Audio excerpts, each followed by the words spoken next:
Hi, it's Bob Armstrong from This New House.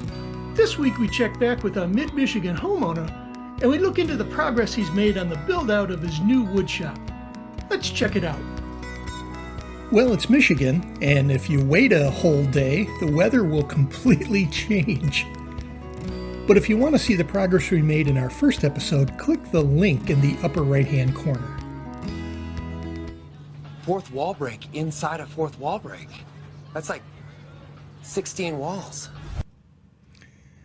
And so the first thing we wanted to do, because we were entertaining a bunch of folks for Thanksgiving, was to seal off the wall that connected the family room to what'll be the new woodshop. So this was a non-load-bearing wall. It was easy enough to build a frame, get it in place, and we'll start doing the drywall work on the inside of the family room because we needed to finish that first.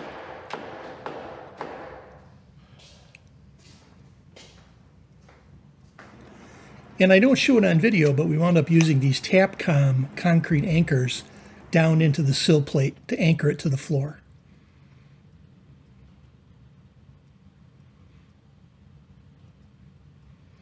It worked out kind of nice because the opening was exactly 8 feet wide, so a single sheet of drywall on the top and a cut piece on the bottom.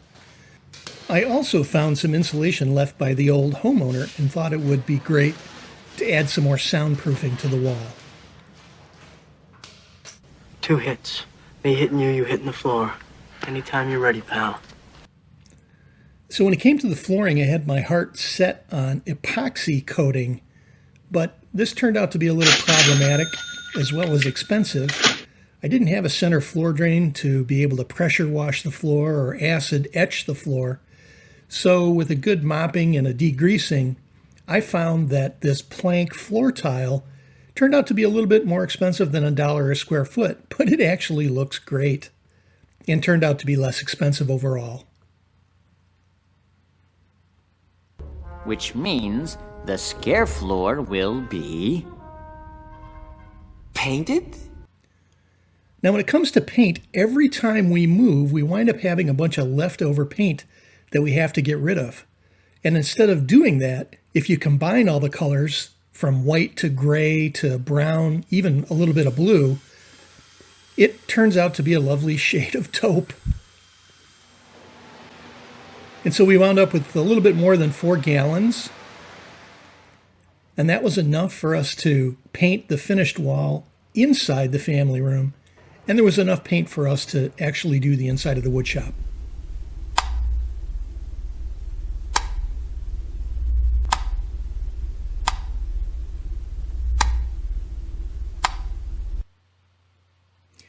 So let's talk about my light switch problem. So rather than rip out some drywall and have to chase Romex through the wall, I found this cool wireless product by DeWenwells, which provides a radio frequency activator and a wireless switch.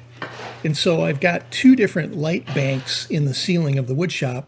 My intention was to install 2 circuits and 2 light switches, and through no fault of the manufacturer, Amazon wound up shipping me 2 of these actuators at the same frequency. So even though I hooked up 2 of these, 1 light switch actually turns on both banks. And in the end, that'll be fine.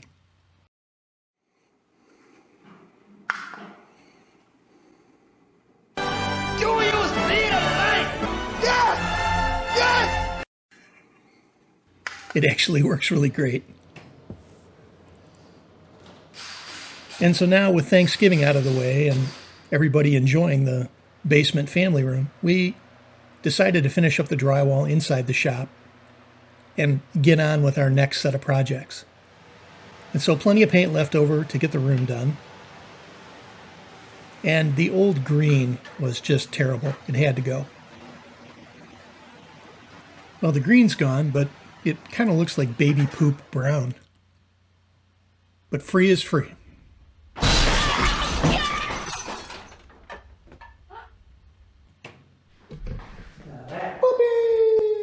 What's up? Where's your stick?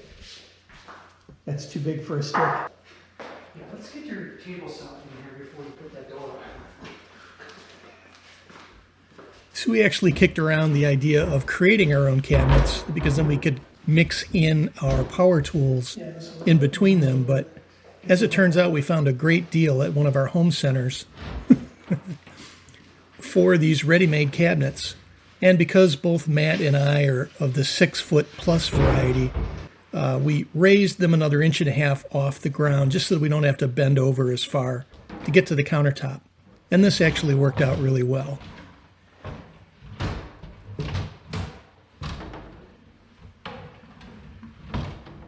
So with the 2x4 frame and ultimately a countertop, it'll be about 37 3/4 inches in height, which will be great. I also found a great deal on this laundry tub, which came with a cabinet, a base, a sink, and a faucet, all for less than $200, which will come in handy because the original builder of the house had pre-plumbed in what I think was a setup for a wet bar, but never did anything with it.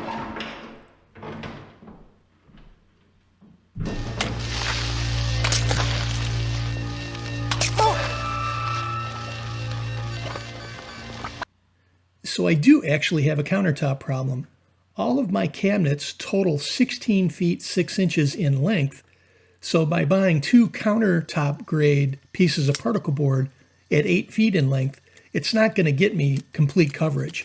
So I wound up building a center section out of this red oak, and that'll help me provide enough in the middle so that both 4x8 sheets of particle board will span the entire length of my counter.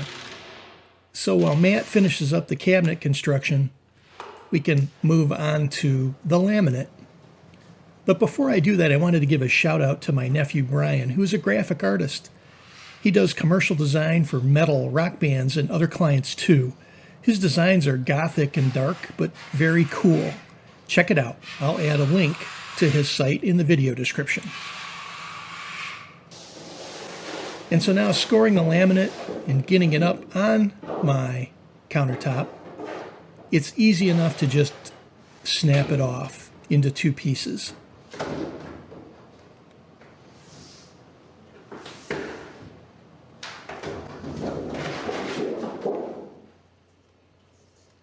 Now this turned out to be a special order piece of Formica, but it's got some cool features.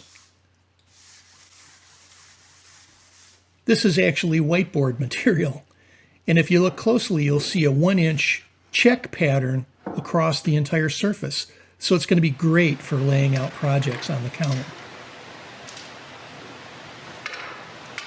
Now, if you've never worked with contact cement before, the fumes off of this product are horrendous.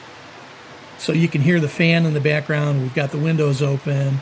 You know, be sure to read all of the safety instructions when you use a product like this. But once you get everything lined up and you press it down initially, it's contact cement, so once the 2 layers touch, it's never coming apart.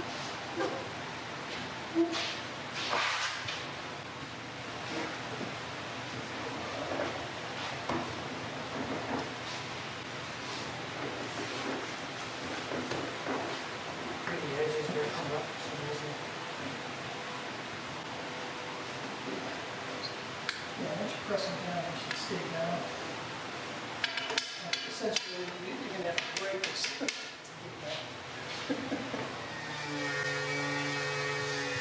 And with a flush cutting bit, we'll get the laminate trued up to the countertop.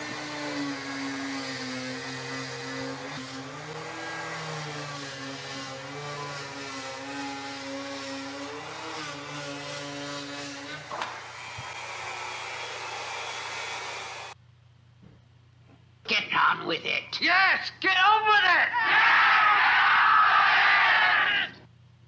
Well, we've done quite a bit of work here on phase 2 of our woodshop build.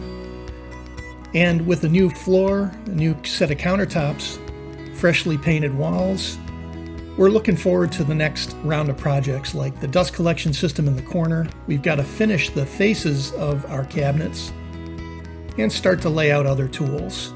For now, thanks for joining us. Give 'em some rich